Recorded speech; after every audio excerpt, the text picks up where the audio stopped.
Streptococci in general and how it's classified. And then we will discuss an important species of Streptococci, and that is Streptococcus agalactiae. Without further ado, let's start. First of all, both Staphylococci and Streptococci are gram-positive, and they're both composed of cocci and are facultative anaerobes. However, Streptococci usually are arranged in chains rather than in clusters.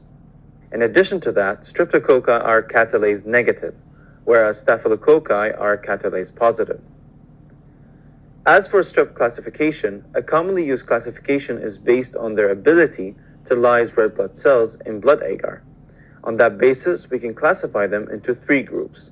Alpha, which is partial hemolysis, which turns the agar to a greenish color. Beta, and it's complete hemolysis, where the agar turns clear. And lastly, gamma, where there is no hemolysis, so we don't expect a color change. Also, for gamma group, they can grow in bile. Now we will mention special features that can help us further divide each of these groups. For alpha streptococci, we can divide them based on optogen sensitivity and bile solubility. If an alpha strep species gets lysed in the presence of either of the two, then it's Streptococcus pneumoniae. If it's insoluble or resistant, then it's among the verdant streptococci group, either Streptococcus mutans or Streptococcus mitis.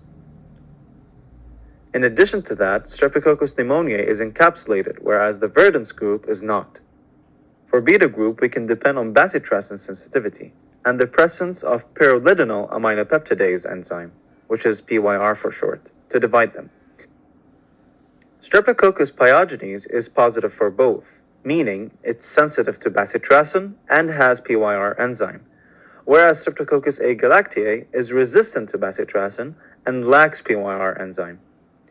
Please note that we can also refer to Streptococcus pyogenes as group A strep and Streptococcus agalactiae as group B strep.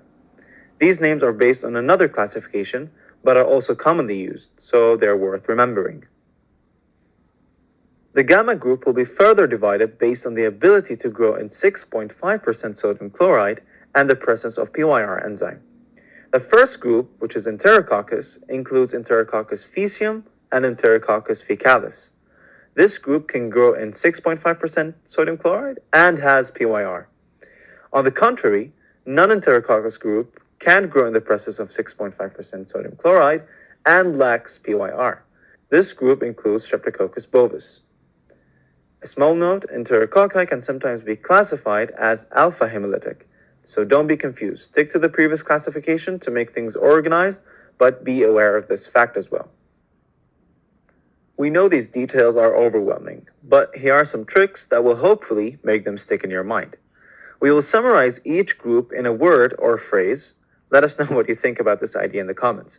For the first group, remember MOBAN, M for mutants and mitis, O for optogen, B for bile, A for alpha, and N for pneumoniae. Remember again, M is resistant and N is sensitive.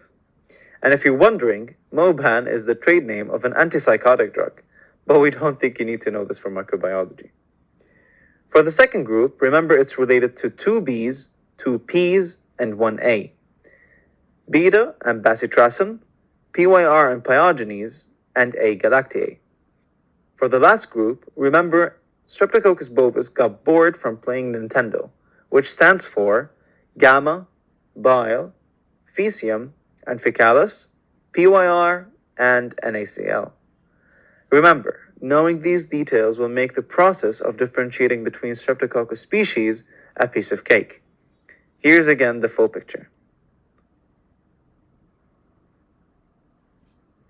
And now we will discuss Streptococcus agalactiae, also referred to as Group B strep. Group B Streptococcus is gram-positive cocci. For its distinguishing features, it's encapsulated, it's also catalase negative, bacitracin resistant, and PYR negative. We're sorry for all of this negativity. Moreover, it's CAMP test positive. Simply, CAMP test is considered positive once there is an increase in the area of hemolysis when GBS is cultured next to Staph aureus, as opposed to other bacteria like S. pyogenes, for example. This test can be positive for other organisms, such as Listeria monocytogenes. Lastly, Group B strep is heparate test positive, which means it can break down heparate, which turns it into purple color. Again, this test can be positive for other organisms. Now for the clinical correlation, it's really simple to remember. Streptococcus agalactiae can colonize the genital tract of females. So most of the diseases it causes are related to babies, because that's when the newborn gets through the birth canal, which includes pneumonia, meningitis, and sepsis. For that reason, it's recommended to screen pregnant women between 35 and 37 weeks of gestation by rectal and vaginal swabs. If positive, then these patients should receive intrapartum antibiotic prophylaxis, usually ampicillin or penicillin. In pregnant women, GBS can cause UTI, chorioamnionitis, and endometritis. Whereas in non-pregnant adults, although not very common, GBS can cause soft tissue infection, cellulitis, meningitis, sepsis, and other diseases. To quickly recap, we said that strep is gram-positive and catalase negative. It can be divided into 3 groups: alpha, beta, and gamma. In this video, we focused on beta hemolytic bacteria, GBS, or Streptococcus agalactiae. It's negative for these 3, positive for 2 tests. Remember, it's related to babies, and for that reason, we screen pregnant women between 35 and 37 weeks of pregnancy, and if positive, we treat with intrapartum penicillin. And that's it for today.